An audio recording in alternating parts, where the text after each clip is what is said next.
All right, we're here with Marjorie Heard, freshman power forward. How would you say your freshman year is going so far on and off the court? I would say freshman year is going pretty great. It's a lot of struggles and a lot of hardships, counting on keeping up with school and just up and downs in seasons. It's been a lot of fun.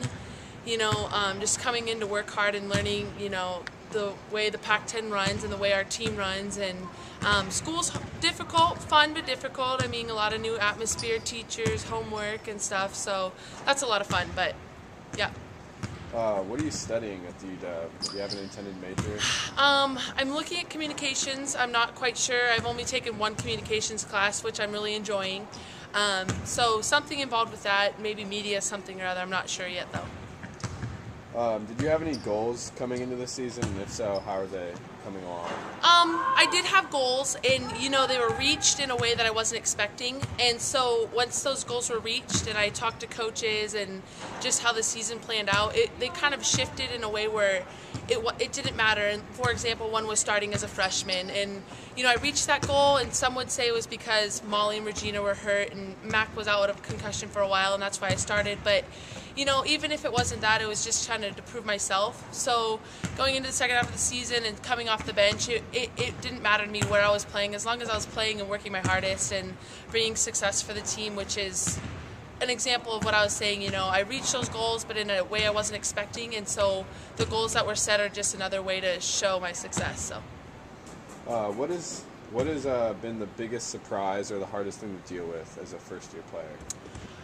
Oh goodness, I wouldn't say. I know people say the Pac-10 is very physical, competitive, and I would agree. I think it's just coming off either a high win or a loss that wasn't expected. Where, for example, Oregon State, we should have.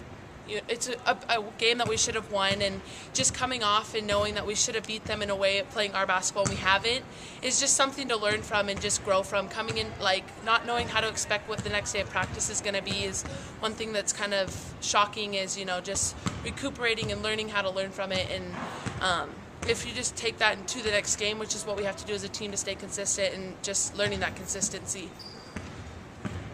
Is there a certain player that's taken you under their wing or that you bonded most with?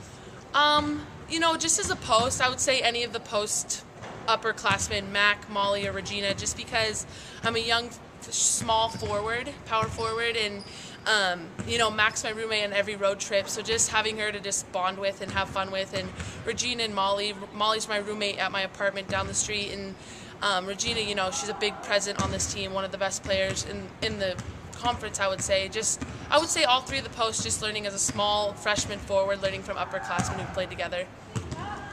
Do you have any most memorable moments so far? Oh goodness. I wouldn't say there's one specific thing. There's a ton of memories or stories that we could talk about, but I mean, just being a freshman, getting minutes in the Pac-10 on the floor is just a moment in itself. I mean, not a lot of players as a freshman say they get a lot of playing time, or you have to work your butt off, and just have that opportunity to show the community and people who support me and the rest of the league and conference that I can play well. I think that's one that I cherish a lot.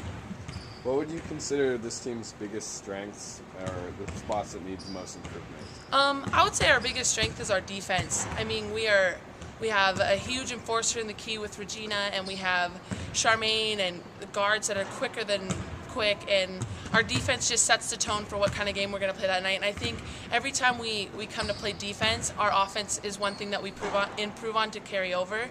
And so, I mean, that's just our labels, our defense, and our physicalness, winning 50-50s and, taking charges and just holding teams to a certain point differential. And, once we carry that defense over to our offense, we're so successful, and I think that's where we're going to try and improve. So. What did it mean to win the most inspirational award, something that's usually given to a more older, experienced player? It's an honor. It's a lot of pressure in a way where, if I can get it as a freshman, which is a huge, huge thing, and I have to keep carrying that on consistently my next 3 years here at the UW, and it's a big responsibility, but it's one that I want to take on. I love the leadership role. I love being verbal and captain-like as an underclassman or even as an upperclassman as I go on at the UW. And it's a big honor, and it's a lot of pressure, but in a pressure that I like to take on because I like the leadership role. All right, last question. With a 31-game win streak on the line, how do you guys plan to keep the streak alive Saturday? Whatever's happened in our past, you got to rip down that rearview mirror and go on to the driver's window, whatever you say. And, we just have to play Husky basketball. And I think that's what's brought us success, is just playing Husky basketball, which is our defense, like I mentioned before. And just, leaving everything out on the floor and telling ourselves that we're not losing to the Cougars. This is the one team you cannot lose to. Even if they're, as good as Stanford or wherever they are in the Pac-10, we're not losing to the Cougars because this is our state and this is our rivalry that we're supposed to win. So, thank you. Thank you.